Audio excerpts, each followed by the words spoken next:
Tonight what I want to do is to talk about NASA. I'm going to show you the actual physical demonstration that change is really here.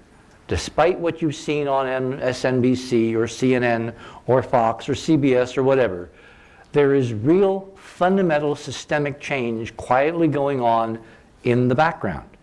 And the proof is that we are getting in the public domain on official NASA websites with official NASA press releases for the first time in half a century, a direct, unvarnished view of what is out there. And I guarantee you the pictures are going to knock your socks off. And it is only the beginning. It is only the beginning of what I believe is going to be a cascade. Now, as I said on the panel, there appears to be a small hiccup in this planned rollout of the real stuff, the real information. Not the right stuff, but the real stuff.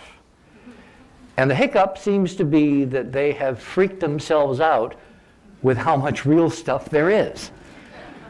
And we have been very guarded in limbing out the extent of the ruins we have found on NASA's data, frankly because we didn't want to freak people out, particularly inside the agency, inside NASA, inside the government. Well, they've apparently freaked themselves out. So this rollout is taking longer than I and others have suspected. But I am quite convinced that by the end of the evening, you're going to come to the conclusion, as I have, that disclosure of where we really are in the context of ancient solar system civilizations and what our own tax dollars have been paying for and retrieving, which has been locked in drawers and in file cabinets and behind, closed conclaves for far too long, is in fact beginning to be released. All that we're waiting for, and I'm not sure that it's going to come in this form, is an official pronouncement from the Oval Office or from NASA headquarters. I don't know whether that can be mandated as part of Obama's first term. It might be, and I'll give you some context so you can judge for yourself as we move through the next couple of years where we are on these curves. But the data literally speaks for itself. And as part of that whole idea that you have to basically prepare people slowly to accept the incomprehensible, the phantasmagorical, the absolutely incomprehensible, amazing stuff, you will see, I believe, an increasing volume of material released in the public domain, mainly because it's been now 40 years since this event took place. This last summer, on July 20th, we celebrated the 40th anniversary of humans' modern landings on the moon, the Apollo project. Now, some of you, many of you may remember these grainy pictures, which on this 40th anniversary, NASA was able to clean up a bit and get us much better versions. Not as good as you could ultimately get because, remember, they lost the tapes? Yeah, right.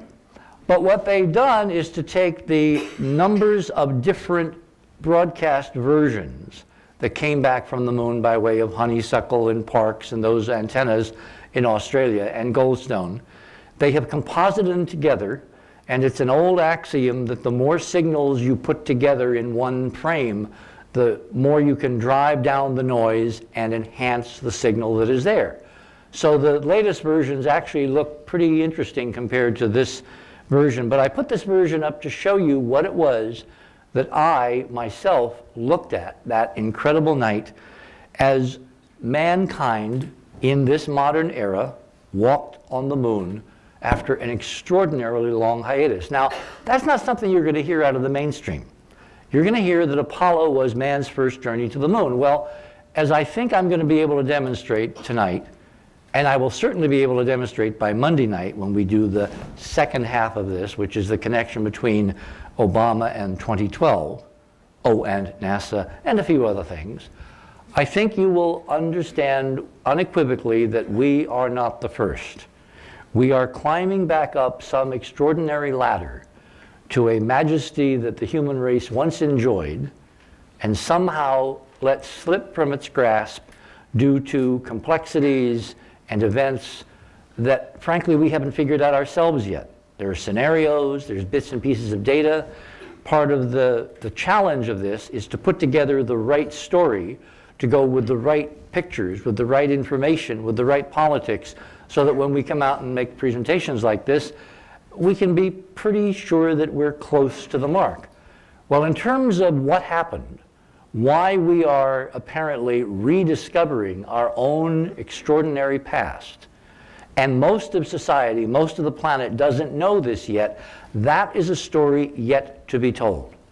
What I'm going to focus on tonight, however, is how we got from there to here in the last 50 years, the history of NASA, and what apparently has now occurred that in fact really gives me hope that we're on the threshold of fundamental, fascinating, radical, paradigm-shifting change. Now, some of you may know, as Robin just said, that I, at one time, a bit younger, had the most extraordinary experience in that I was called up on the phone one day, and CBS News said, Mr. Hoagland, we've heard some nice things about you. We've read your various credentials. We've read your papers. We know you worked in the museum field, that you communicate to the public. How would you like to help us go to the moon? And like Bill Cosby, remember when he's talking to God? I looked at the phone and I said, come on, who is this? Really? And it turned out to be CBS News, and they were absolutely serious. And so I wound up working with this guy who's peering intently at what we used to prepare, which were these huge, thick briefing books before every mission. The guy over here is an old friend of mine named Joel Bano. He was our director. We called him Super Bano, not because he wore a cape, but because nothing occurred on screen that Joel didn't think had to have a title across it. So, and there are times in television when you should just let the images and the story flow. Well, Joel had this hyper perspective that no, people needed to have things explained. So you will see, if you look at some of these old videos on YouTube now, or at the museum, you'll see the most obvious things have a title across it. That was Joel's handiwork. He did not want the audience for a minute not to know what was going on. So there we are in Florida. This is our Florida studio, which was located about 3 miles away from where they launched these incredible Saturn V rockets. Am I losing my audio? It sounds different. Okay. This is kind of an historical interest. I found, going through Google, going through the web the other day, a paper which was written by this gentleman, Alfred Robert Hogan, obviously no relation, but close. And in this paper, he has covered the CBS coverage of man going to the moon. Well, in this paper, I discovered down on, I guess, this page, lo and behold, there I am, as a consultant to CBS News for, to me, the most extraordinary event that anyone can imagine. And you can just see Walter's expression here. This is when he clapped his hands together, and all he could say was, man on the moon. But of course, that's all he had to say, because that was enough. We had really done something as a species that was extraordinary. Now, this is a composite of a couple of frames taken by Buzz Aldrin. I'm sorry, Neil Armstrong. Buzz did not have a camera. Now, you may ask, why would you send 2 astronauts to the moon under the aegis of a space agency where nothing was ever left to chance? There was always a backup. Their motto was no single point failure. Well, why would you send your 2 astronauts to the moon and have only one of them carry a camera? And that was the guy who was the first guy on the moon, which means that we have almost no pictures until they shared the camera, until Buzz took the camera. We've got maybe 1 or 2 shots of Armstrong, the first man on the moon, but we have thousands of pictures of Buzz Aldrin on the moon. Why? Because Buzz Aldrin was a Mason, and Neil Armstrong is not. Anyway, unfortunately, Walter died literally on this last 40th anniversary. You know, they say that there are things in our life that are kind of mandated, that are sculpted by forces beyond what we kind of think about a lot. The fact that Walter died literally on the eve of this 40th anniversary of his ultimate achievement in covering mankind's most extraordinary current adventure, I think says a lot about him, about us, about the event, and as I said, this extraordinary precipice we're poised upon, which is going to literally change everything. And of course, if Walter was still here, he would say that that's the way it is. Well, one of the first things that has happened is that Obama has killed the plans to return to the moon. Yeah. Absolutely, totally ended it. And there has been an extraordinary reaction among Congress, the press, pundits, critics, people like me. No one can figure out why a guy who has made change his most fundamental plank in his platform, in his running for the presidency, in his governing of this nation, how he could literally turn his back on the most extraordinary achievement that this nation has achieved, which is to open the frontier for all the other nations to follow to the moon, which is the stepping stone. It's the breakaway point. It's the departure point for anything else we are going to do substantively in the solar system in the next 10,000 years. It all begins by going back to the moon and consolidating what we did 40 years ago. However, this current president has killed the effort launched by George Bush, we'll get to that in a moment, to go back to the moon. And everybody is saying, well, that literally cannot stand. That cannot be allowed to pass unknown. What they don't understand is that in killing the previous president's program to return to the moon, there is very interesting four-dimensional chess involved. And ultimately, if we are correct in our assessment of where we're going, it's going to wind up with a program which actually is much more in-depth and intensive and permanent to move the human species from one planet into the rest of the solar system. Now, this is Obama a few months ago interviewing for the job of NASA administrator, former Marine General, four-time shuttle occupant and astronaut, Charlie Bolden, who is sitting across the table over here. We've been watching Charlie Bolden and how he has been consolidating his power over an agency which, as you know, if you've read Dark Mission, or if you've heard me over the years, or heard me on Coast, has a lot of agendas that are not out in public. It is very, very hard to rein in an agency in Washington which spends something like $18.7 billion a year, which may sound like a lot of money, but of course, compared to the trillions we've given the banks now, who's even looking? And which has something like 20,000 employees spread across 10 centers all over the country. You cannot, unless you have the right management team, even begin to get your hands around that kind of a management problem. So it's not surprising that there are still disparate voices and still discordant elements in NASA that don't seem to quite understand the ultimate plan that the president, in my analysis, seems to have for doing some very extraordinary things. So what I'm going to do this evening is to walk you through what the mainstream is looking at and commenting upon, and then the data that tells me there's something very different going on, barring a couple of hiccups, and finally where I think this ultimately will wind up going. And yes, it does seem there has been a fundamental change in NASA's dark mission of the last 50 years. Now, initially, when the announcement was made, which was on February 1st, which I think was Monday a couple weeks ago, that there was going to be a cancellation of the program to return to the moon, the first thing everybody thought was, well, the folks that we're going to meet someday, if we ever do go to the moon, are going to be Chinese customs. And we're going to be eating a lot of Chinese food on the moon.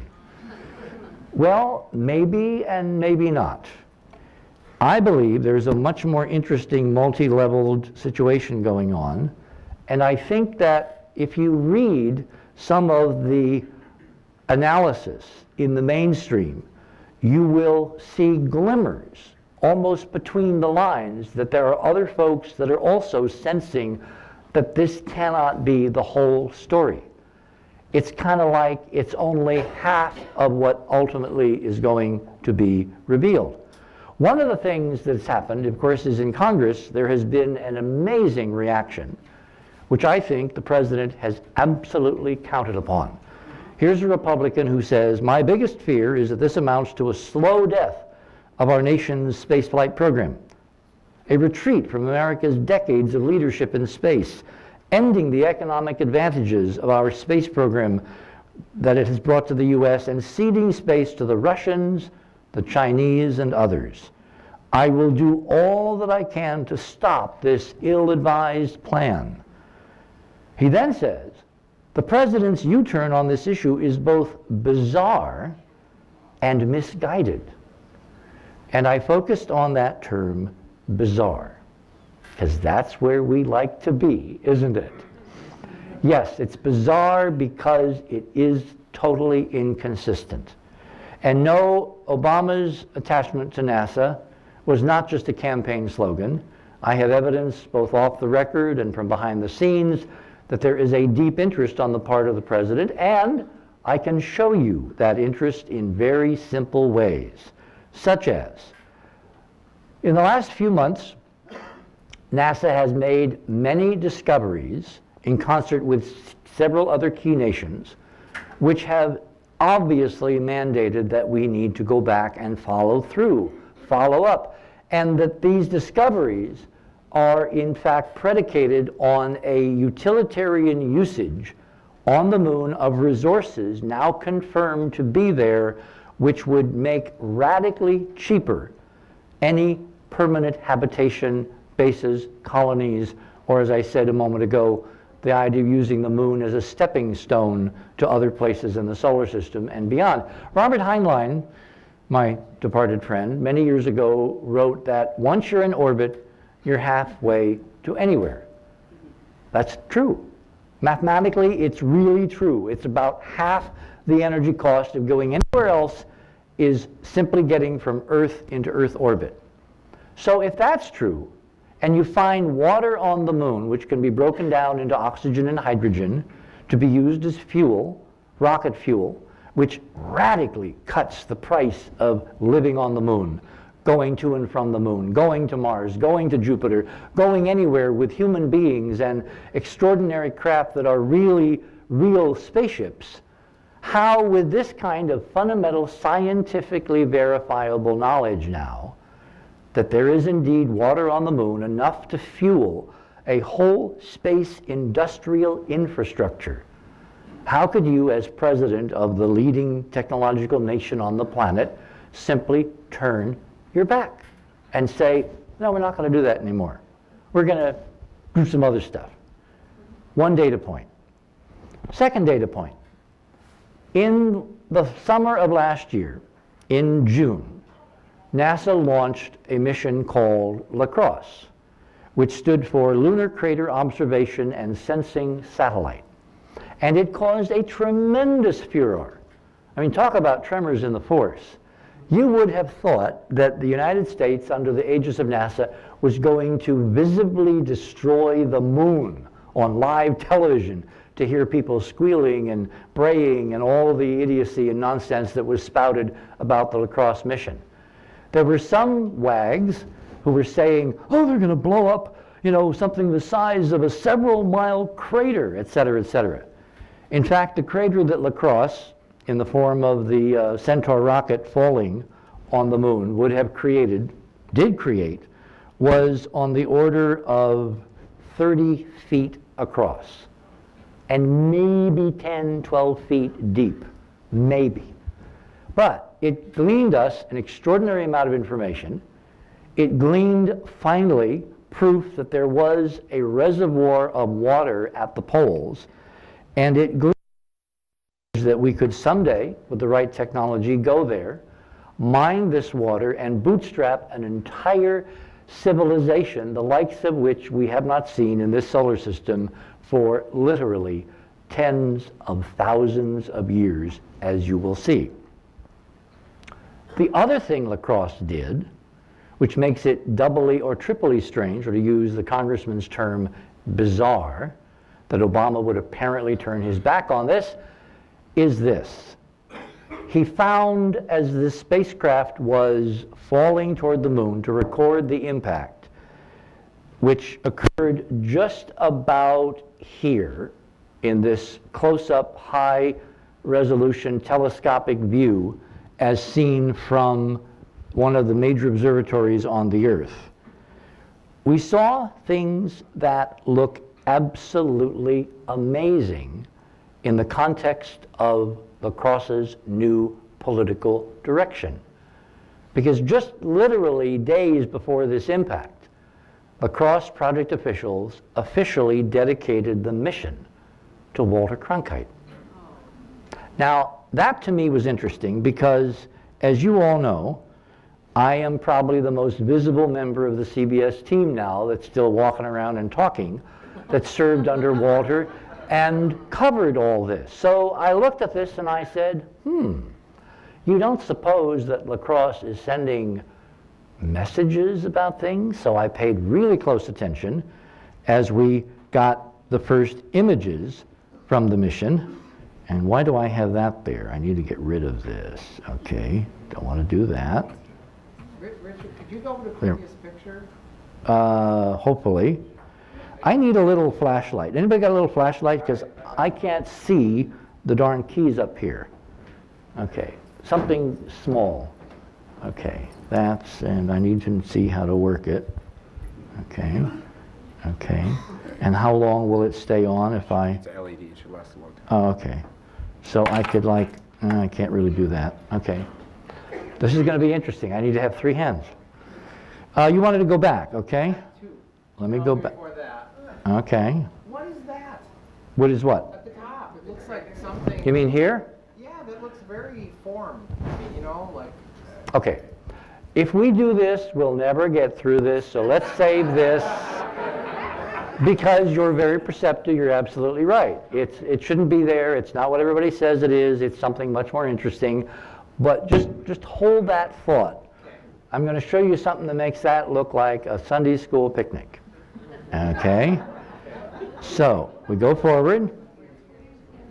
Now, one of the reasons that I am really intrigued with Obama's strategy, his 4D chess strategy, which is what I think is going on, and I will try to provide the documentation.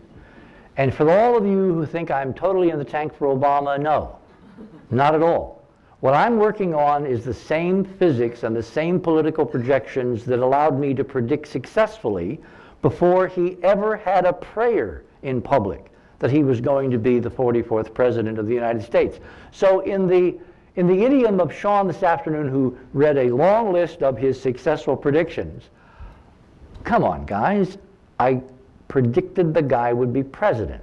Maybe I know something other folks don't about what he might do as president if the physics is in part running the show, which I think it is.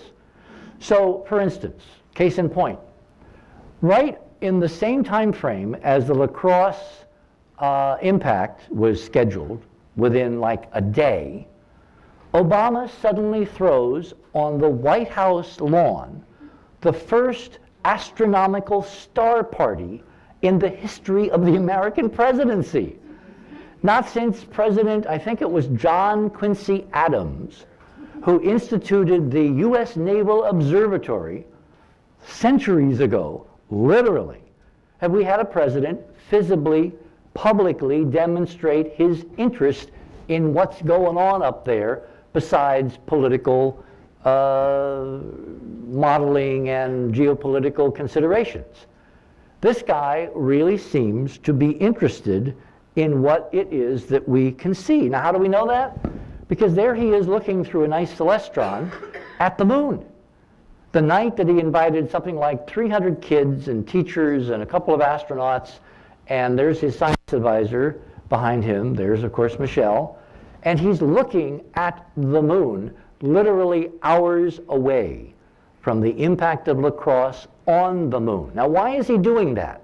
Because part of the Lacrosse public campaign was to get everybody on the western hemisphere of this planet, in North America, South America, as far west as Hawaii, to take out their telescopes and look at the moon to see if they could see the impact. They wanted millions of eyes watching the moon live through a telescope or with binoculars or just gazing. Robin and I got up at the crack of dawn, went outside and looked, and there was nothing to see, because the moon that they hit was not exactly the moon that they thought they were going to hit, as you are about to see.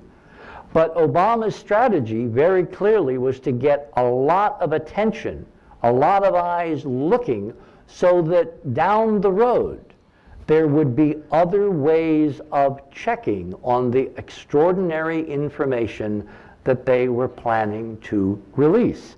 A very interesting political strategy.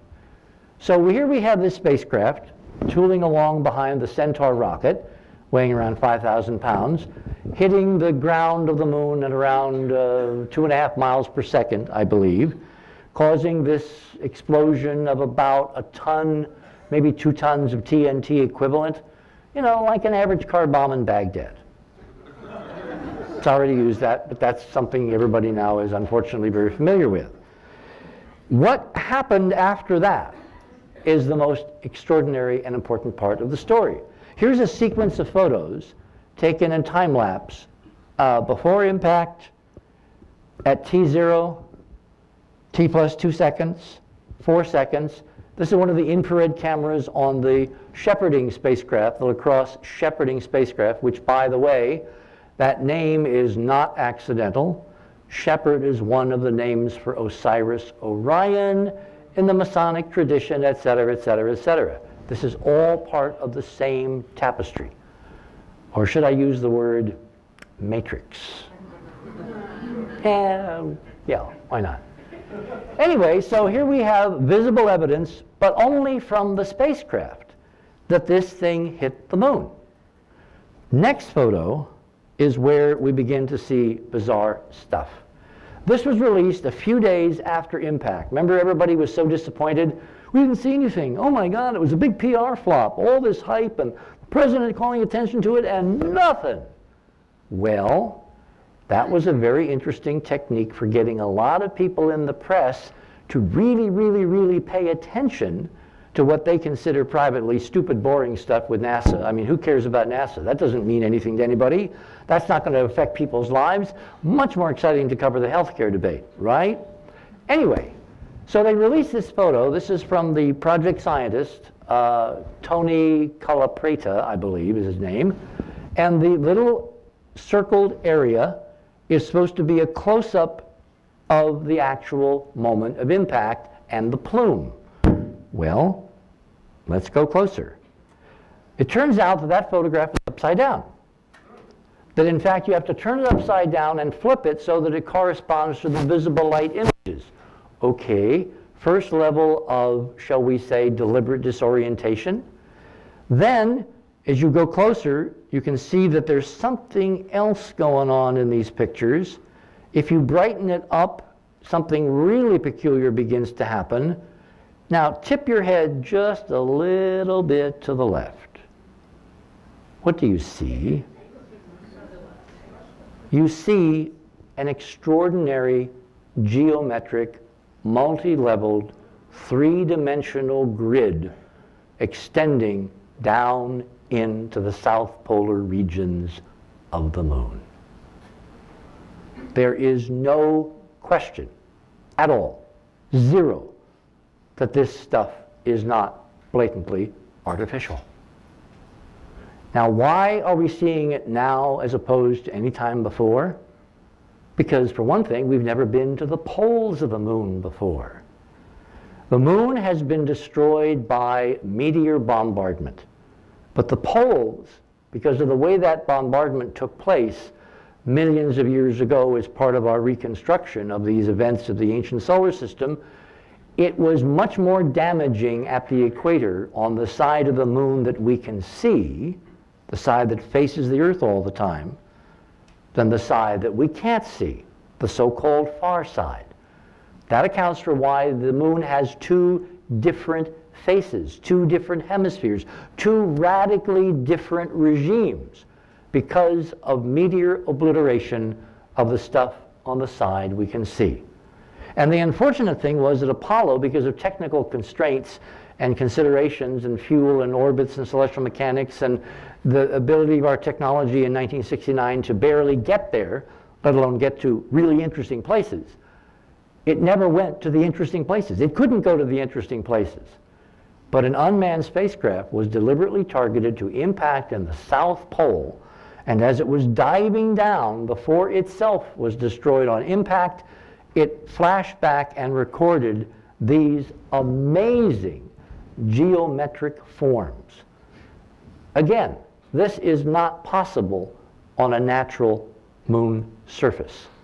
These are artificial structures imaged just like we saw in a movie many, many, many years ago in 1956 called Forbidden Planet, where you could look down through layer after layer after layer of the incredibly super advanced civilization of the Krell. Remember when Walter Pidgeon dramatically points this way and says, 20 miles, 20 miles. By the way, all that 20-mile business, that's more code for 19.5, but that's another discussion.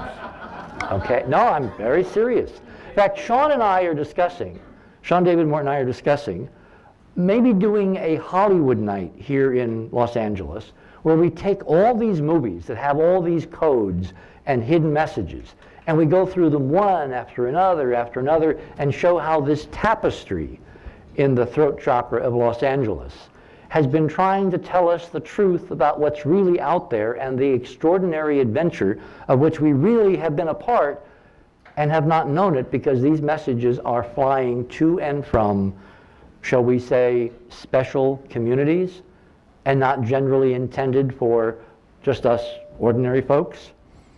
I'll let you know as we move in that direction and if that's actually going to happen. This is a painting that was done by my friend Kimberly Reck, who lives in the Midwest, who's a very accomplished illustrator, space illustrator, showing what you may have seen as this thing smashed into the moon at one of those levels. All this structure all around, this is what it would have looked like if you could see a side view. Well, I can actually even do a little bit better than that because here is in fact a side view. This is what the stuff looks like when you look sideways as you're falling down past it before you kill yourself on the impact. This is a terrestrial structure. I think this is in Atlanta. And notice the glass curtaining. Notice the glass curtaining and the very regular battered and smashed structure. It's not brand new by any means. It's millions of years old. But in the vacuum of the lunar poles, where the meteor bombardment is basically tangential in this epoch that destroyed all this astonishing crystalline geometry, it has been partially preserved in a way that we have not seen on this planet for a very long time. Now, another facet of Lacrosse was the elemental compositions. When the spacecraft was taking its data, it had on board things called spectrometers, which basically read chemical and elemental fingerprints and allow scientists to actually reconstruct what the materials and the elements making up that stuff down there are basically made of. Well, if you read the press, from the limited amount of information that the project scientist has released so far, what you find is that the chemical materials, the debris, has even got the attention of the mainstream. I mean, this is Kelly Beattie, who's an old friend of mine, who's now a consulting editor or an actual, I guess, editor at Sky and Telescope. We were covering JPL together for decades. He's climbed up the ladder at Sky and Tel. He writes very good science, does very good research. He does his homework. His very title for his piece on Lacrosse was Strange Brew at Lacrosse's crash site. Why? Because when you look at another of the NASA spacecraft, which was put into orbit just before the Lacrosse impacts in that June of 2009, the so-called Lunar Reconnaissance Orbiter, LRO. LRO has on board a spectrometer called LAMP. And I don't remember offhand what the acronym stands for, but it can look in the ultraviolet. And what it found was lines post-impact at the crash site of Lacrosse corresponding to iron, maybe magnesium, mercury, and lots of sodium. Now the sodium is the really interesting part, because all of this stuff shouldn't be there. You know, regolith, ground up moon dirt, moon rocks, basalt, basically, does not contain these kinds of elements. Well, it does contain iron, but not in the percentages that these spectrometer results revealed. In fact, again, we're looking at analyses that strongly indicate, if we didn't even have the photographs, that something was really bizarre about the surface that Lacrosse collided with that early pre-dawn morning of October 9th. Now, based on that, it was my projection that this was a deliberate leak of real data to kind of sensitize the troops, to get everybody on the same page that there's going to be some very important things to be disclosed, and you need to get ready to handle the public reaction when we actually pull the trigger. But this is not the only evidence that we have. For instance, in July, I think it was July, it was, no, I'm sorry, it was October 8th, one night before the Lacrosse impact. You had all across the wires and the nets, you had this story. Europa, Jupiter's moon, could support complex life. And they're talking about the fact that because of the mechanics of the ice envelope around this moon size, I mean, it literally is the size of the Earth's moon, orbiting Jupiter, the second moon out from Jupiter. Io is the first moon, Europa, Ganymede, then Callisto. You have this ice ball, which apparently has an internal ocean. And now the science says, many, many, many years after another individual, another scientist made a rather important prediction, that yes, there indeed could be an amazing amount of highly complex life swimming in that ocean, because they've now discovered a process whereby the oxygen generated by the Jovian radiation belts interacting with the ice on top can be subducted down to where it can flow and dissolve in the oceans underneath, thereby establishing an amazing oxygenated environment in which simple life forms could have, over billions of years, evolved to a complexity equal to the Earth's biosphere, if not beyond. And all of this came out as an official NASA announcement one day before Lacrosse. Next, this guy acknowledged our own work many decades ago that in fact predicted that this would be the case. My dear departed friend, Arthur Clarke. Then, in another interesting coincidence in this same time period, this one on October 24th, the former president of India went to a university in Florida and announced a world vision for multinational global space cooperation, a foundation for exploration and inhabitation of the whole solar system. And apropos some things that David Wilcox said on the panel, and Sean also echoed, isn't it interesting that it's the former president of India who is making these projections.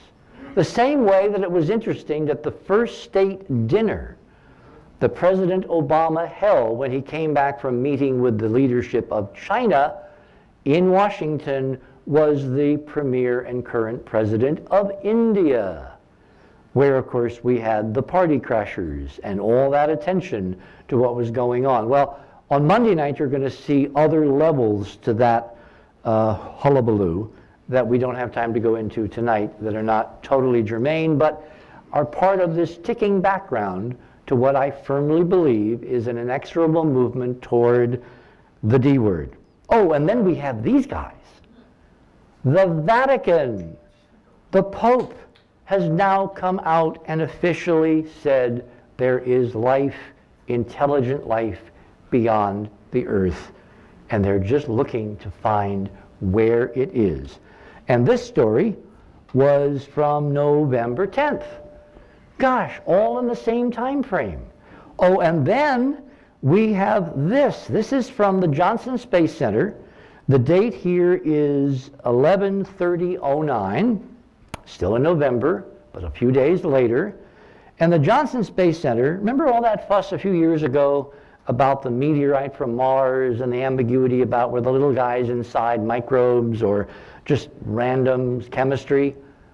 Well, NASA has now come out and officially said that their new study of these Mars rocks seems to really jack up the probability that they are the findings of ancient traces of life from Mars in meteorites found on Earth. Just coincidence, of course. Then, back to India.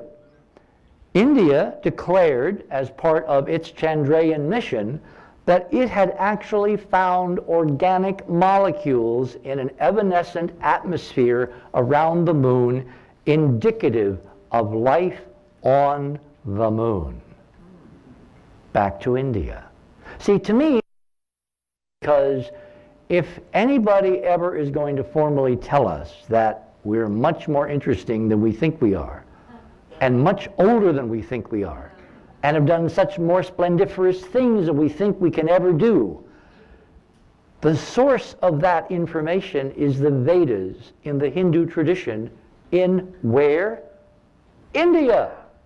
Why do you think Putin has made a deal with India to go with cosmonauts, Indian cosmonauts as well, to the moon, Alice? Because in India lies the key of any culture and civilization on this planet. India holds the key to our real history. And isn't it interesting that we're now seeing suddenly again and again and again in the news connected to outer space, new missions, collaboration, and oh yes, Obama's first state dinner.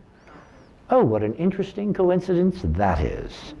Oh, and then on December 22nd, just a couple days before Christmas, the Washington Post declares that the search for extraterrestrial life is gaining momentum.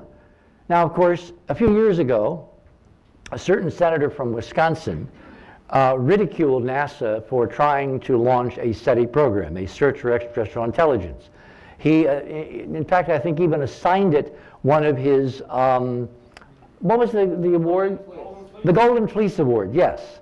And it killed SETI in NASA. NASA literally had to, because of congressional backlash, abjure the idea of searching for extraterrestrial life, and they had to set up a whole private institute funded by people like Paul Allen to continue the search. Well, SETI rides again, just like Destry. And SETI has come back to NASA, is in fact funded in the NASA budget, and of course that is a harbinger of very interesting things to come, because probably if we ever are told that there is intelligent guys out there, they're going to release a radiogram from somebody safely 5 light years away or 20,000 light years away or someplace where it can't threaten the stock market, you know, other than what we're already doing. And they will begin the slow disclosure of, well, they might be a little closer than we first thought. Like they're coming to dinner. Moving on. Oh, here's from Discovery News again. Search for extra life civilizations comes of age. What I'm trying to do is to show you that in the bellwether of mainstream media, remember this is all super squeaky clean mainstream media. They are preparing us. It is so obvious. It is so overwhelming. Here's another one from Spaceflight Now, which is a website devoted to current space trends. 3 Martian meteorites triple the evidence for Mars life. No ambiguity there, no qualifiers, no well, there may be a high probability in the middle of this paper buried under 5 levels of discussion. No. Triple evidence for Mars life. Drip, drip, drip, drip. Oh, and this one, I love this one. And this is really cool. The Royal Society on, let me get the date here. Oh yeah, the 25th of January now, we're into this new year. Just a few days after the first year anniversary of Barack Obama's election.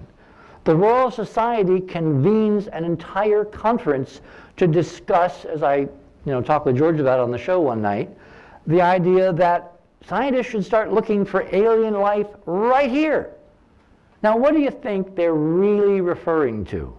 How many times this afternoon did somebody quietly ask, guys, are there ETs here right now on Earth? And a few of us said yes. Well, this is the Royal Society's version of that answer. You can't get more interesting than this. I mean, you couldn't make this stuff up. The Royal Society meets to discuss if extraterrestrial... Now, notice all these headlines. Now, in fact, they're not talking about, blonde, blue-eyed Nordics that have ray guns and can beam up Scotty whenever you want. They're talking about microbes. But most people only read the headlines, particularly on the web.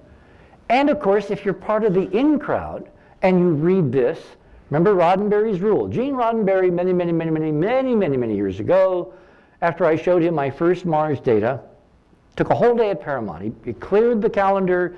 It was just the 2 of us. He told Susan to keep all the calls away, and I showed him photo after photo after photo. We went to the commissary and had a really nice lunch and went back to the office and more photos and more discussion. And finally, after an entire day, which I can do, as George would tell you, he looked at me and he said, "But Dick, if this was real, it would be on television." The most important, profound thing that I think anybody could have said to me at that stage of this investigation. Because what it clued me in on was the fact that as a professional communicator, as a sterling director and producer and originator of an extraordinary series discussing the Federation that we all used to belong to, I mean, come on. He was trying to tell me that if this was ever going to gain traction, it was ever going to have legs, it had to be handled like every other story. It had to be on mainstream media. It had to be amalgamated into the culture. And until it was, it would not be accepted. Well, that Roddenberry rule can be extended now to all media. Unless you see it in the Times, in the Post, in the New York Times, on Fox, most people, 99.9%, are not going to believe it. But the fact that all these stories, all these trend lines, all this sudden buzz about ETs, and now the Royal Society discussing extraterrestrials on Earth, that's a code, folks. It's a code of one power group talking to the other power group. This is coming. Get prepared. Yes. Well, I've convinced one person. Oh, and then, remember, all right, all these super elitists, and they all go to Switzerland once a year and have a party. Kind of like what we're doing right now. Except they have, Gulf Streams and billions and just a few things that we don't happen to have, right? They had, at this year's session at Davos, remember the Davos Economic Summit everybody covered, and everybody who's there, who's anybody shows up, and they had a panel on life on other planets following George Soros, which was really intriguing. And this is a report, again, in the Washington Post. Now see, if you're part of that crowd, if you're part of the in crowd, by making it at Davos, by putting this there, it gives permission to an awful lot of colly-wobbly people to suddenly start taking this stuff seriously. It's preparation. It's drip, drip, drip among the people that run planet Earth to tell them, get your house in order, because change with a capital C is coming. And remember, this is all coming out in the last year, in the last few months of the last year, the first year of Barack Obama's presidency. And as George says, in politics, there is no such thing as a coincidence. Moving on. We now have science. I mean, you cannot get more squeaky clean in terms of institutional science, big science in America or the world, than Science Magazine, which is the premier organ publication of the American Association for the Advancement of Science. Well, their insider said just a few days before the announcement of the budget on December 17th, Obama backs new launcher and bigger NASA budget. Now keep in mind, we're in dire economic straits. We are really poised on the edge of the precipice. He is cutting budgets here, cutting budgets there, the freeze, the posturing for those people that don't see that sometimes you got to spend money to make money.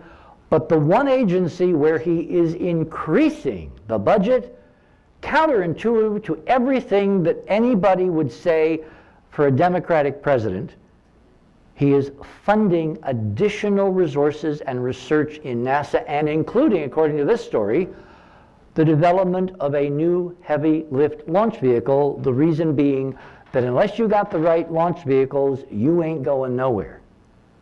And you're certainly not going anywhere with human beings, which of course, if you're going to start pawing through the ruins of an extraterrestrial civilization, you gotta have guys on the scene, people on the ground. Maybe even, Sally Ride someday. So this brings us back to this.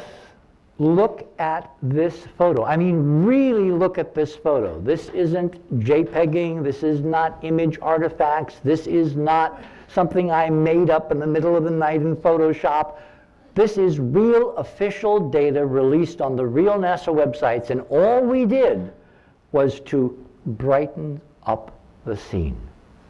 They put it out specifically, so all you had to do in Photoshop was move the curves to the left a bit so you could see down into the shadows, and bingo. Grid work, construction, rectilinearity, layering. You can almost see, you can almost see the echoes and the ghosts of all those folks that used to be there and are no more. When we get past this part, when we get into what has happened, how do we fit into this awesome, amazing, almost incomprehensible story, I guarantee you it is going to make even James Cameron weep in absolute awe. Because our real story, who we really are, how far we have come, what has happened to us, and where we have yet to go to regain even a glimmer of what human beings used to be capable of being and accomplishing, is nothing if not over the top, extraordinary, beyond calibration, beyond calculation. And I firmly believe, based on all these trends, as I said this afternoon, we are a whisker away from actual acknowledgement of what is about to come. Now, one of the guys who deserves to have an appropriate place in this history is this guy. Because out of the blue, in the middle of 2 wars on terror, with absolutely zero warning, President George W. Bush, in January of 2004, went to NASA headquarters and announced he was going to take human beings, Americans, back to the moon. And he then initiated a project through a NASA administrator named Mike Griffin, who I'll talk about in a minute, called Project Constellation. Well, of course, as everything with NASA and with people like George Bush, there was a code. Because what constellation do you think they were talking about? Of course. Now, in order to go back to the moon, remember, after we went to the moon, you may have heard me talk about this, or you may have read it in Monuments or Dark Mission, but after we went to the moon, NASA systematically destroyed our capability of going back.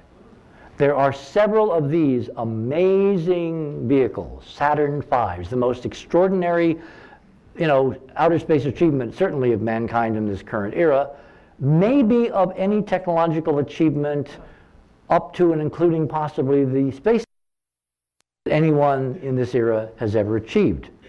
And von Braun deserves credit for putting together a rocket 363 feet tall, weighing 6 million pounds, capable of sending a 100-ton vehicle to the moon and returning 3 guys safely to the planet within President Kennedy's ringing 10-year deadline.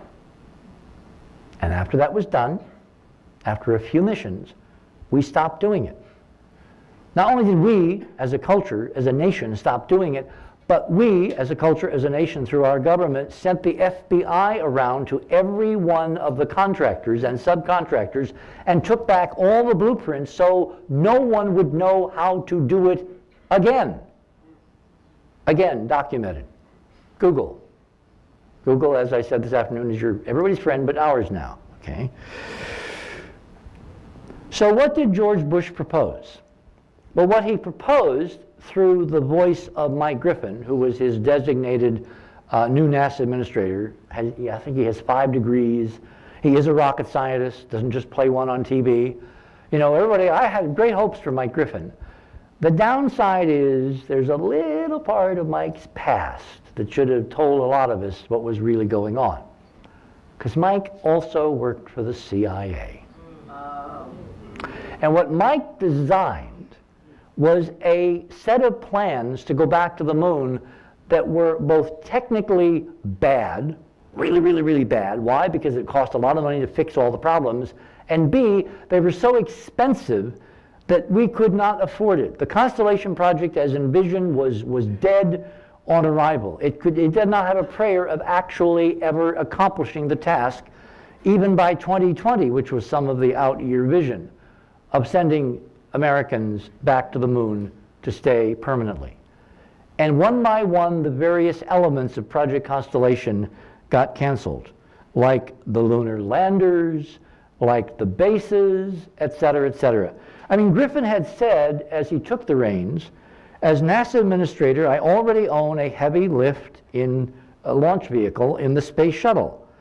I will not give that up lightly, and in fact cannot responsibly do so, because any other solution for getting 100 tons into orbit is going to be more expensive than effectively utilizing what we already own.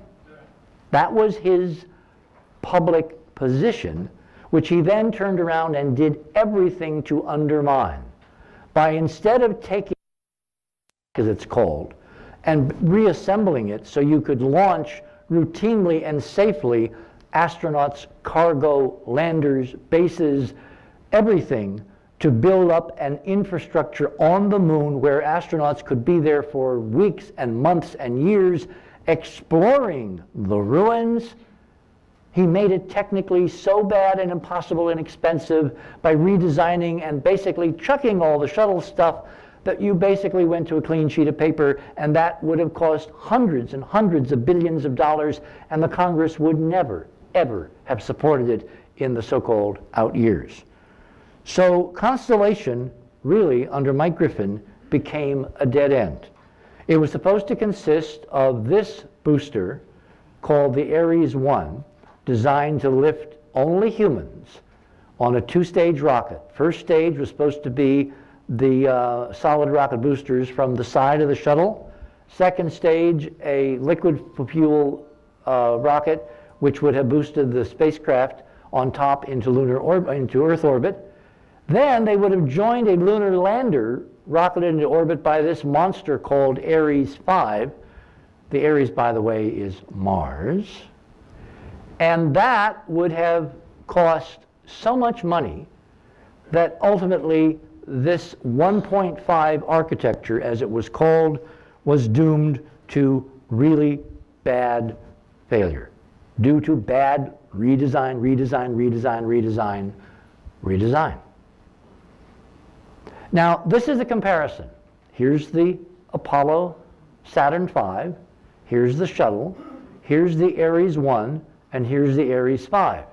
The idea was to take this material, this set of parts, and retool it so that you could create an architecture which was basically like another, we could reconstruct the Saturn V capability that we deliberately lost, that we put in drawers, that we locked up, that we sent the FBI around to make sure nobody could ever go back to the moon. By the way, the Russians did the same thing. For the last 40 years, we have been living under this glass ceiling illusion that space was open to us. Not open. So when I saw what Bush was doing, initially I was very pleased, as I said on Coast. Then I became more and more disenchanted as I and lots of other folks realized that it was a hollow program.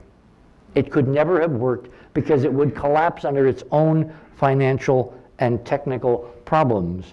Oh, this is the comparison between the Apollo spacecraft and the new spacecraft called Orion. Called Orion, anyone? Anyway, Griffin himself, in a weirdly derogatory term, on September 19th, when he unveiled this architecture, called this Apollo on steroids. Like, you go 40-some years into the future, and the best you can do to go to the moon is to recapitulate technology which is already ancient and obsolete and limited? So, were we really serious? And the answer, of course, is no. Now, I was given a heads up by one of my intel sources that this, in fact, was the cheating plan from the beginning, that they didn't mean it, that it was a facade, it was just the illusion, the Potemkin village or the false front western town. It was designed to get people to think that we were going to be going and doing amazing things, but of course, they never intended to do the amazing things at all. Now, the hard part, the cruel part, the absolutely dismal part is only those at the top knew that this was the secret plan. Everybody else in NASA, everybody else in the contracting field of Lockheed and Boeing and all those other companies that have to make the stuff, they all thought we were serious, we were going to do this, and they are crushed, they are so disappointed, and they are about to all be unemployed. 30,000 workers will lose their jobs in the next year if Constellation, as it was envisioned, is canceled. And of course you can say, well, wait a minute, how can a president who's desperately trying to create jobs, put people back to work, because for one thing, the midterms depend on that. The Democrats are not going to be reelected in the House or Senate with majorities unless there's a radical change in the economy. How can you defend getting rid of 30,000 people at a time when communities, whole communities, are desperately, dependent on those jobs, particularly in places like Florida and in California? The reason California has this huge debt now is because a lot, if not most, of the aerospace jobs in the last 40 years have gone away. The investments we made in NASA have not been followed through. So obviously that source of income and the multipliers that all the economic studies show that for every dollar spent in NASA, the country winds up over a period of maybe 14, 20 years, 20 times richer. Those are real numbers. The reason is because you're investing money on Earth, not throwing it away in space. I mean, how anybody ever thinks that money spent on space is spent in space defies logic. It's spent on Earth to put people to work to create things that have never existed, which we then use in the general economy. And the studies say that the return on investment over a 10 or 20-year period is something like 20 to 1. There's no other government programs that come within light years of that extraordinary economic multiplier. So, of course, I thought Obama, being the guy that I think he is, would get this, and the last thing he would do would be to kill the golden goose, which, if you believe the surface headlines, is exactly what he's done. So, why believe the headlines? Why not go and look at the stuff going on behind the scenes? Now, these are the components of the Constellation program. This was, you need your heavy lift vehicle, you need your crew launch vehicle, because they were terrified after the 2 shuttle disasters of ever putting crew on a vehicle of the size and power of a Saturn V. So they wanted this little cheapie, supposedly, to launch and be extraordinarily safe, et cetera, et cetera. Well, the damn thing would have shaken the astronauts to death, it turns out now. You have something called POGO, or thrust oscillation. When you have solid fuel rockets, they burn in a certain way that when they get near the end of their burn time, like about 2 minutes, you have this huge, long, empty pipe. It's not just a little engine with fuel going in, but it's this whole long pipe which becomes hollow. And up at the top creates a thrust oscillation, standing waves going up and down the pipe that generate g-forces that literally would have shaken the astronauts to death. And the cost, both technology-wise, financial-wise, and man-hour-wise, to solve that problem, force them to keep reducing the weight of the crew exploration vehicle, which, if we go forward here, you can now see all these guys got interesting names. Orion, Ares 5, Ares 1, and the one of my favorite was the lunar lander was going to be called Altair. Remember Altair 4 in Forbidden Planet? We got to do this Hollywood thing. There's such cool stuff. Just, why don't you just drop an email to Sean? Because he seemed a little diffident tonight when I suggested it. And I would like him to be a major player because he's in Hollywood. There's a gal here named Kimberly who works at a certain studio who could also help. And I think Robert Quicksilver would be the guy to put it together. I want to do a night where we lay out these movies and show how the in-crowd has known stuff that the out-crowd, namely us, have only suspected for literally generations, beginning with Forbidden Planet, which is the penultimate peekaboo message movie of our time.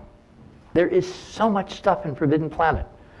Anyway, so because Constellation, both technologically and fiscally, would never have worked, it has now, as part of Obama's new mission, new NASA mission, has been unceremoniously canceled.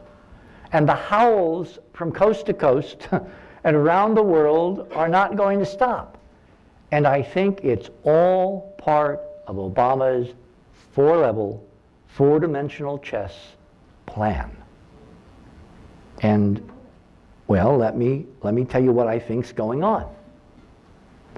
The only committees in the Congress where there is even a semblance of bipartisanship are the space committees, where you have Democrats and Republicans acting like real legislators, looking at jobs, at allocation of resources, at end goals, having rational discussions, having serious briefings, having public hearings that actually have meat, have real people talking about real numbers. The only bipartisanship in this government at the moment is in the space committees. And one senator in particular, Senator Richard Shelby from Alabama, who controls an extraordinary set of resources at the Marshall Space Flight Center there in Alabama, Wernher von Braun's, former haunt, as well as a number of very important plants, contractor plants in Alabama. Richard Shelby is a key guy that if you want to really go forward with a plan for NASA that is worthy of the name, you got to get him on board. Now we know that there is a fiat declaration of war from the Republicans against Obama. It's been amply evident over the last year that the party of no is determined to sink Obama in whatever he proposes. Remember the other day when there was a discussion by 7 or 8 senators, including McCain, to set up a fiscal commission to look at the out years in terms of Social Security and Medicare and Medicaid and the huge entitlement programs which are literally eating us alive. And as soon as the president said, oh, I think that's a good idea, 7 of those senators backed out and would not vote for the commission because they cannot allow Obama to have a win. Now, if he views NASA and the space program like I view it, which is the most important thing going in the human history that we have to get an edge on history, to actually turn all this stuff around, because there is untold zillions of dollars in the solar system of, among other things, ancient technology, marvelous machines and engineering and medical advances and libraries of data that would make anybody in a research community drool to be able to put into practice and provide to the human species, to say nothing of the zillions that will be made in private enterprise by marketing this stuff and putting it on the open market to sell to China, to India, to Russia, to the Congo, to Brazil, to anywhere. That's what NASA exists to do, again, if I'm right about the president's strategy, which is by saying, nah, that's it, end of game, go away, no more. Every Republican who's got a contractor plant in his district, every member of the committee who's Republican who looks at job loss in his own backyard and his own election coming up in a few short months, as we already see now from the reaction from the Republicans and from the Democrats. Bill Nelson, senior senator on the Space Committee from Florida, who actually became an astronaut, went into orbit in the Columbia several years ago. He is furious at Obama, at least in public. I think Bill Nelson is a lot smarter. I think he knows exactly what the real game is. By doing it this way, what's going to happen in the congressional hearings is the Republicans are going to campaign, stridently insist that the money to go back to the moon be put back in the budget. And then it becomes their program, not Barack Obama's program, and they can vote yes. And that, I think, is the strategy to deal with a recalcitrant, broken Congress, which is literally mired in absurdity, where 2 people can't get together from opposite parties and decide on how to make this country work again. Because the key part of Obama's budget, the part of increasing the billions of dollars over a 5-year period, a lot of that is going to go into 2 critical areas. One is the commercialization of the rocket biz. The idea that Elon Musk and the Falcon 9 and all the private efforts and enterprise, arduous, things that are going on to democratize, to diversify our ability to get off this planet at a cheaper price than these super expensive NASA one-of-a-kind designs. That revolution is at the heart of Obama's new budget proposal. And as I said to George the other night, if this works, it means that he and I and Robin will be going to the moon someday. Oh, and maybe he can bring someone along. I know. The point is that it is only if this actually becomes like an airline, where NASA buys tickets for its astronauts from a commercial carrier, which of course it's going to look at with a fine-tooth comb as they're designing and building spacecraft. But wait a minute, that's what they've been doing all along. NASA has never operated like the Army, an arsenal system. When I was working at the museum in Springfield, Massachusetts, you know, this not dry behind the ears kid, 19, youngest curator in the country for a while. Just up the street, we had something called the Springfield Armory, which made, among other things, the famous Springfield rifle.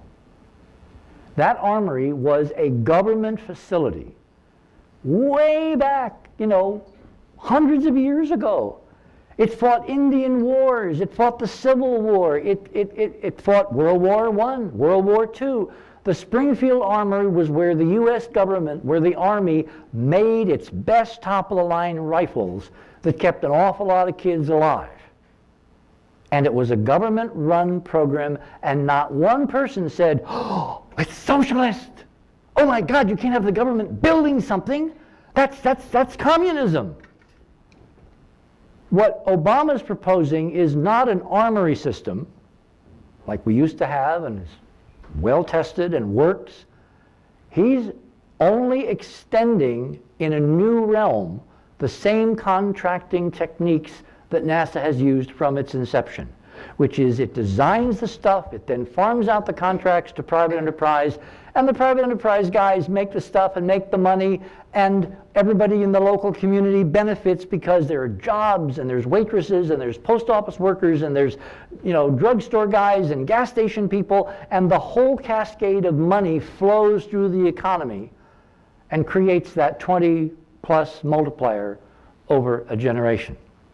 That's how NASA changed the world and created the country that we live in right now with all the really cool stuff that we take for granted, like this laptop, like these projectors, like your cell phones, like all the gadgets that have made life so interesting and diverse and more productive, have ultimately flowed from government investment in NASA per Dwight Eisenhower and John Kennedy.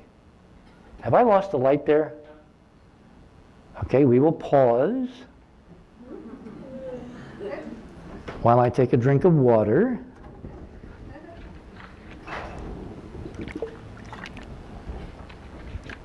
Are we good to go? Yes? Ted? Good to go. Okay. So if this works, it means you will have Republican and Democrats agreeing on a vital transition for NASA from total NASA domination and control of access to space. I mean, why do you think I've spent 40, well, not quite 40 years, but certainly 20 years, trying to get people to look at the fact there are ruins on the moon and Mars and a bunch of other places? Because I can't go there myself and get the photos. Why can't I? Because NASA's controlled access. It's controlled the space program. It's controlled the rockets. You gotta go through NASA to get anywhere. What Obama's proposing is blowing up that old system, basically turning it on its head and democratizing at the grassroots level, both at the level of access and the level of jobs, the federal investments in that technology, which will totally create the 2001 vision of Arthur Clarke and Stanley Kubrick that we saw in that absolutely untouchable movie, 2001. There will be Hiltons in orbit. We will be able to go and have zero-G sex. Oh, I can't believe I said that. Gosh. Note to self, wipe that from tape. Okay. What's it like? I'll report back.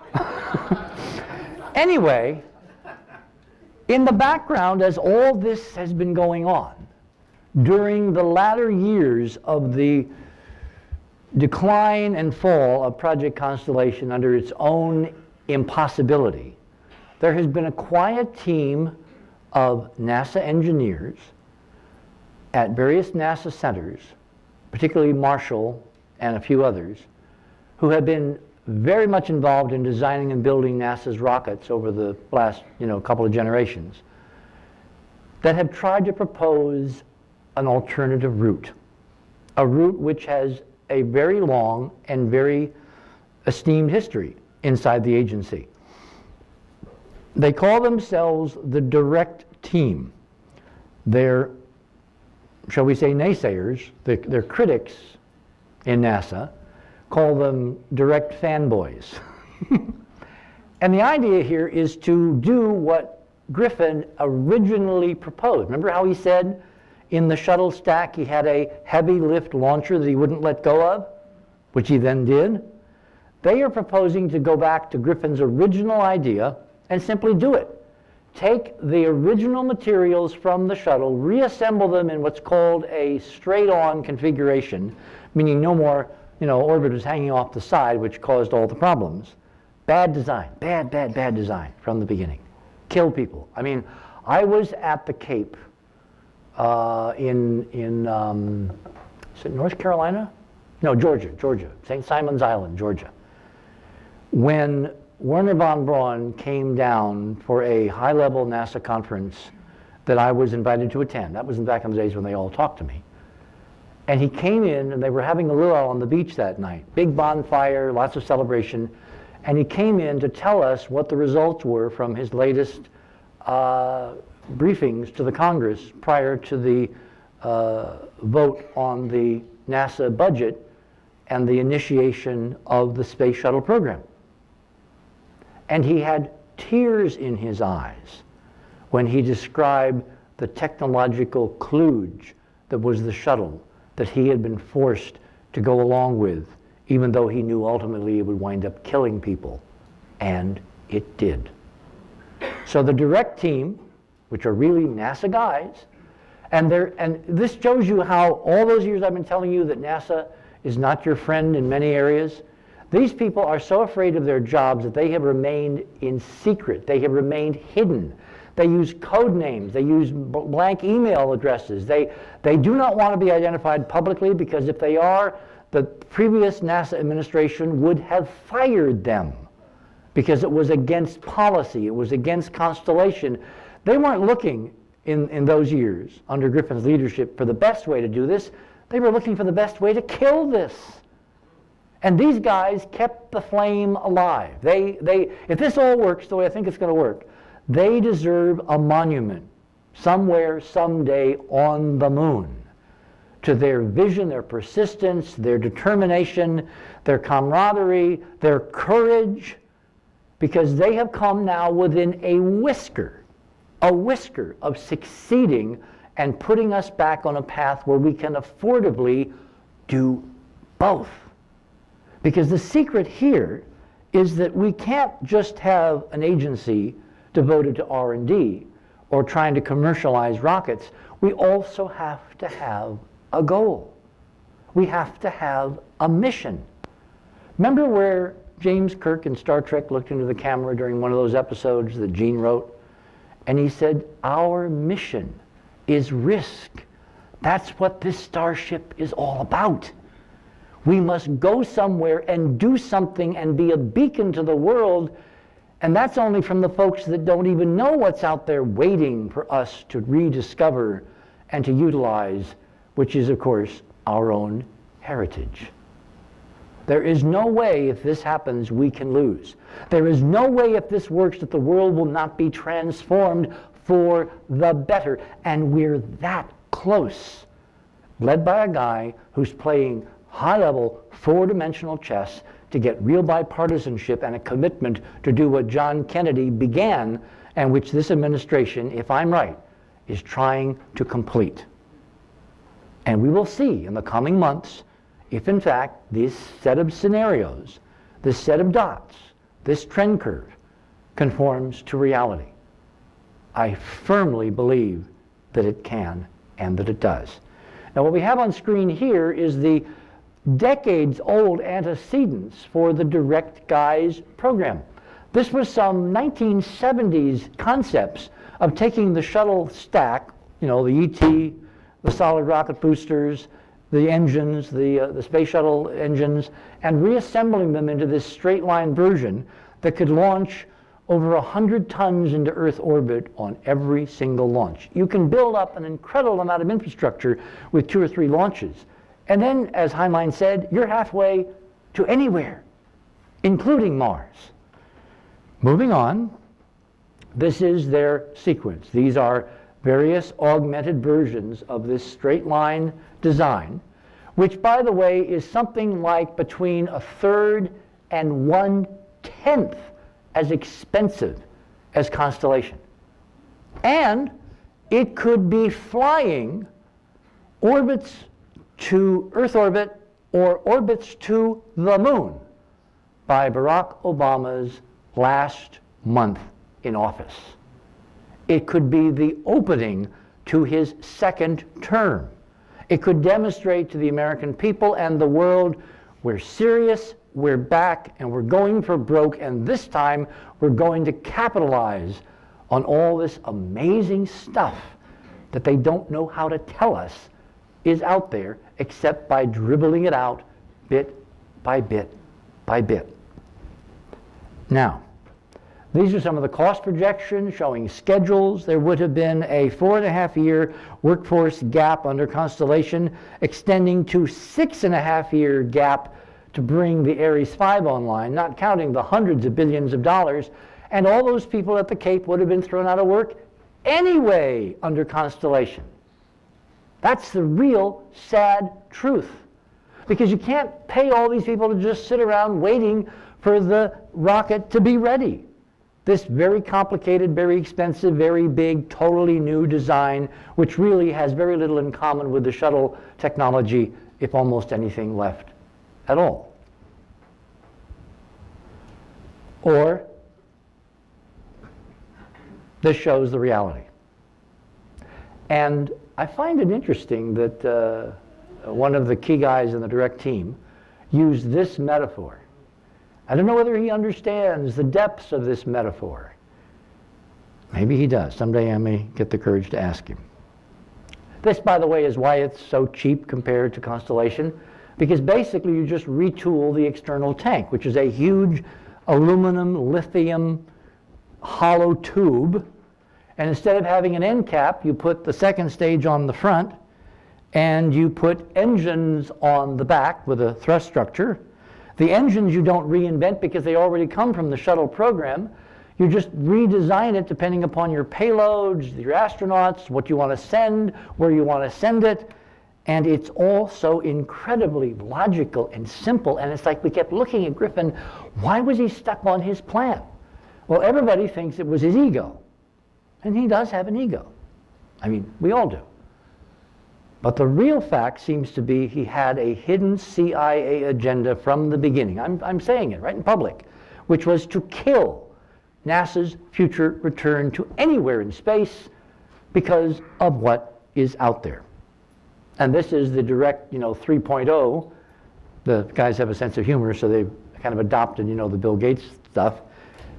Uh-oh. Sorry. You better be. Are we back online? We're good, okay.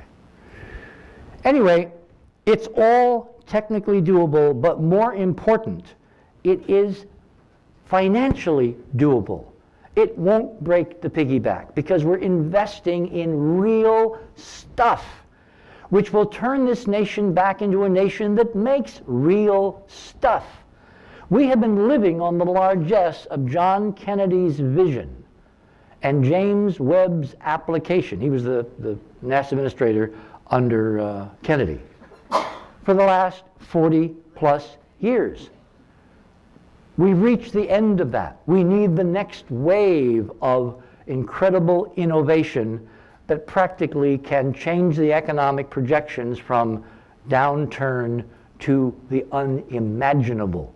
Because this economic forecast is not even factoring in the value of what is there to find. Only a small group of people, you among them now, know what is ultimately possible. For instance, can you imagine, I don't know whether I said this on the air the other night, I probably did, what Data's head would be worth on the open market? This robot head we found on the moon, as a representative of a class of what? An ancient robotic race, a race of servants created, like the Krell. The possibilities are literally almost unfathomable. But who would pay to decode what's in Data's head if it was retrieved from the moon and we could somehow talk to it, and what it could tell us about such fundamental things as perhaps even a way to prolong our lives indefinitely by appropriate biomedical and torsion field and hyperdimensional physics applications to who we are. There is no limit to the possibilities once you understand there's real stuff out there, it's our stuff, and all we have to do is go get it. This is a chart which shows the comparison of the lift potential of these various launchers. This is the shuttle. Notice that most of the shuttle that it lifts into orbit is the shuttle, the orbiter, which of course you bring back. That's not counted as actual payload. Then you have various expendable vehicles like here. Then you have the Ares 1. Way over here is a 2-launch Jupiter. That's the direct name, like, you know, von Braun had Saturn. Well, the direct team calls their vehicles Jupiters. And they come in various numbers. And the numbers have some kind of code, which has to do with engines and size and for you with all that. The point is, look at the astonishing amount of payload you can lift into orbit. And again, it comes in for between 1/3 and 1/10 of Project Constellation. No wonder Griffin didn't go for it, because if he had, he would have had to fulfill what he said he wanted to do, which was to take us back as a culture, as a civilization to the moon, and reap the benefits of everything that's waiting for us there. Quietly, in the dark, in the cold, in the vacuum, preserved, so we can almost, maybe, if we get down deep enough in those laboratories, like with the Krell, just turn it on. Okay, this is an artist reconstruction, very well done by the way, of the Jupiter stack, and you can see how derivative it is from the shuttle. I mean, it's just so logical. So of course, it was not done. Which brings us to this place. Okay, someone asked me a very good question, which is, why don't you get this pogo or thrust oscillation, as they call it, in the shuttle stack? The answer is because you have 2 of them side by side, and they're connected by a cross beam through the tank, and the tank absorbs the vibrations. All that liquid fuel acts as a suppressor, as a vibration damper. Thank you. And in other words, every part of that engineering that exists should be used and not changed to an engineering which has never been used, in which case you're back to square one in terms of what they call man rating, which is making it safe for human beings to fly into orbit. Every technological question that you pose about Griffin's ideas turn out to be really weird for a guy that has 5 degrees and, you know, prides himself on his engineering. Now, someone asked me another question in the break, which is a very important one. Who's to say if Obama does all this that Griffin won't screw it up again? Well, it's going to be hard because he was fired. And I thought you all kind of, when I showed you the slide with Obama interviewing the new guy, Bolden, I thought you got that Griffin was the old guy and he was gone, but, you know, sometimes we can be too close to this, so you have to really, you know, but that's the key part. Bolden is the new guy, and Bolden is trying to implement something really amazing. In fact, his job is probably equal to that of James Webb in terms of pioneering a radical new direction for the agency, one that really will do what it's supposed to do, finally, after 50 years, and he is Obama's guy. Moving on. So we now come to this building, this amazingly interesting building, okay? As part of our inside baseball, I am on an email list of the people in the direct team that are talking to each other and themselves as to where this process was. And at 6:05 a.m. on the 23rd, remember all those headlines and how there was a key one on the 25th? On the 23rd of January, the head, in essence, of the direct team said, rumor comes tonight of a 9.5 on the directometer. This is all really moving quite quickly now. Remember, on a scale of 1 to 10. Meaning all the stuff I've laid out for you, 9.5 is judged by the guys inside. So when I told George on the air that I had a wholly different take on what Obama was doing to the space program, and George, of course, didn't believe me because George doesn't like Obama, he would not let me come back on the air until this conference and actually lay it out for you. That will obviously change in the subsequent weeks and months ahead. Then, a little while later, at 6:13 a.m., he says, at this point, a full review of Jupiter by the White House and NASA will rate a 9.8. Confirmation that Jupiter is going ahead will rate a 9.9. Only funding allocated towards developing Jupiter configurations will rate the full 10.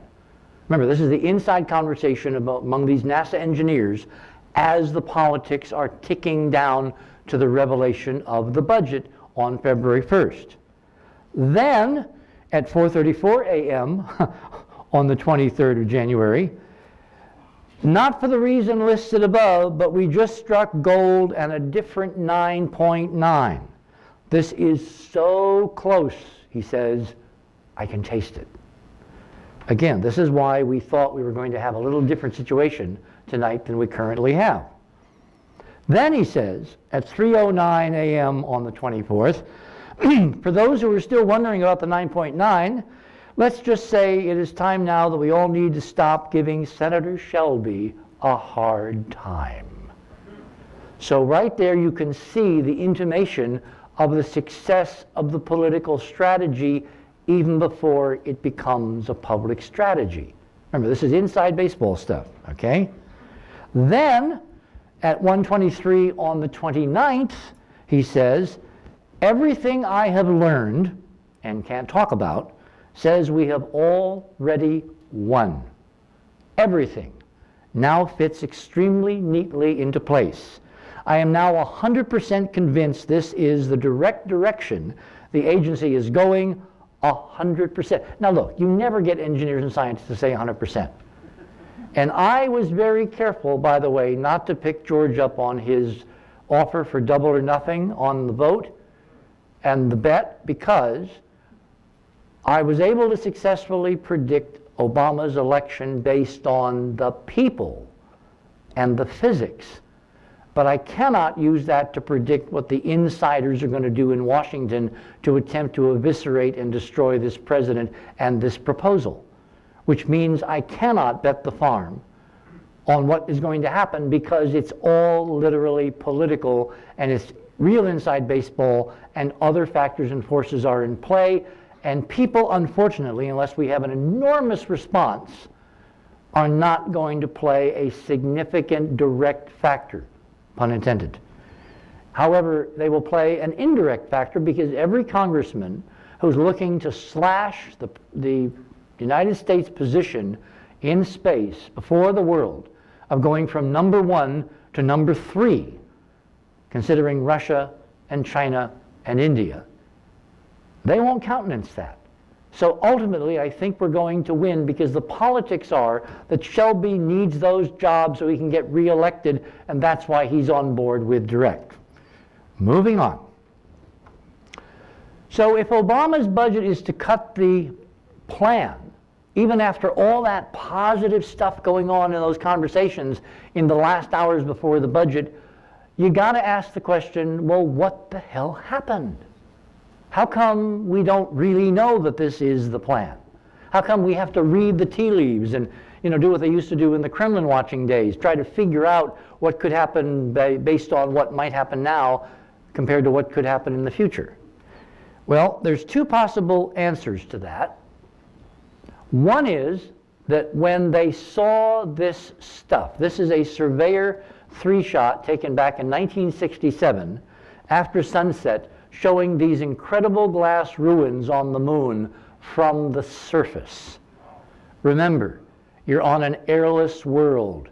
There's no atmosphere, there's no scattering, there's no clouds, there's no rainbows, there's no nothing. It's an absolute black vacuum like what I'm looking into right now.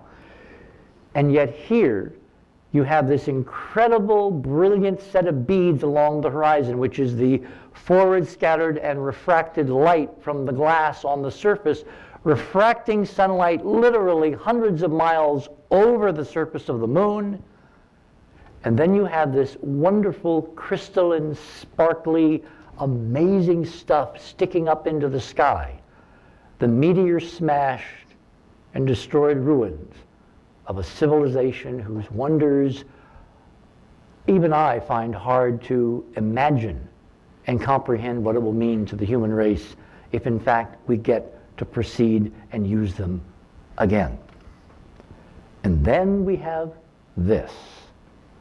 This is close up. You can now see 3 tiers, okay? Lots of holes. This is impossible by any contemporary NASA PR about what NASA found on the moon. It really is. It cannot exist, yet it does. And the only way it can be explained is, in fact, it is the remains, the gloriously shattered remains of what we used to be. And, God willing, we can be again. Now, I said that this last summer we also put into orbit this device, Lunar Reconnaissance Orbiter. The Lacrosse mission kind of piggybacked on the LRO launch. It was a late add-on, which tells me kind of roughly when the decision was made to proceed with time-released aspirin disclosure, which was back about 2 or 3 years ago, under, by the way, the Bush administration. So something else has happened, something else has changed, something we don't know about yet caused a major change in direction. Then we can look here at the schematics of how this spacecraft takes pictures and takes star sites and does all this stuff. These are really cool graphics on the LRO site. You might want to go and take a look yourself. Okay, here's the MacGuffin. Here's what you've been waiting for. The ancient crystal cities of the moon. Ladies and gentlemen, I present your heritage. A heritage framed in glass, in geometry, in shattered, melted skyscrapers. A geometry which is unquestionably artificial. There is no way this stuff is landslides, which, by the way, is how this photograph is captioned. Remember, it's time-release aspirin. There'll be a lot of people, because NASA says landslides, they'll look at this and say, oh yes, avalanche, landslides. When was this taken? A few months ago, a couple months ago. By what? By the Lunar Reconnaissance Orbiter, which is currently orbiting the moon, even as I speak, taking thousands upon thousands of pictures, terabytes of data streaming down and posted on the LRO website. Just go look. They've got all the good stuff now, and they're not censoring it, so you too can find astonishing, unbelievable things. Just go look. What website? LRO, Lunar Reconnaissance Orbiter. Google is your friend. Why do you say this is a structure? Why do I say it's a structure? Okay. Well, do you see the geometry? Do you see the rectilinearity? Do you see the spires sticking up into midair? It could also be something else. But it ain't. Because the moon doesn't permit it. The bombardment of the moon under the natural model should smash everything absolutely flat over the billions of years it's supposed to have been there. There are no tectonic forces. When we got to the moon, there were no internal seismic events. There were gravity-triggered events because of the moon's orbit around the Earth. There's no moving of lava. The center of the moon appears to be cold, not molten. There's nothing to build mountains, to build structures geologically. Let's go back here, okay? Now, you can actually see the rectilinearity here. And look, I know that when you see this stuff for the first time, you kind of got to get used to what you're looking at. It's a learning curve you have to really appreciate. This is not a straight down image. This is an oblique image looking at about a 45-degree angle. This is what you would see if, for instance, a nuclear weapon had gone off over New York. And you could see the melted spires of the Empire State Building or the Chrysler Building or whatever. This kind of buttress structure here, or this here with a nice little, this almost looks like the broadcast mast on top of the Empire State Building. Is there any spectrometer data from this? We don't know yet. That is still being withheld. Remember, they don't want to dump all this stuff out and make it 100% right away because they're terrified of two things. One is losing control of the message. And by doing it bit by bit by bit, by doling it out, they stay in control. It's all about control. Come on, you know that. They stand, the guys that are against this, they stand to lose everything. The power structure will change. There will be hell to pay for those that have controlled the reins of power, not the least of which is the technology which will transform the world. Now, what I find so amazingly interesting about the Obama plan is that he is proposing to do something that has not been done in NASA in over 40 years, which even Mike Griffin put on the record. And I talked about it at the Secrets Conference in Tempe a few months ago. Griffin himself admitted that NASA has done no fundamental research and development since the days of Kennedy and Apollo. And it was that fundamental research that was part of that 20-to-1 economic multiplier that I cited just a short while ago. What Obama's proposal now is to do is to return NASA, part of it, to fundamental R&D. Now that may not sound very sexy, but this is the really interesting thing. Suppose that is another part of the 4D chess game. Suppose it is part of a very strategic plan to have NASA tick along for the next couple, 3 years doing R&D, and then suddenly, before the end of his first term, have a press conference unveiling some amazing propulsion or energy technologies, claiming they have been developed by hardworking, dedicated NASA brilliant scientists and engineers. Who the hell is going to contradict them?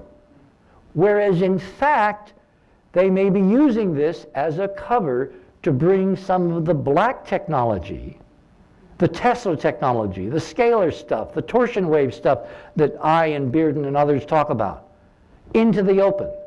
That also has been whispered in our ear from certain intel sources.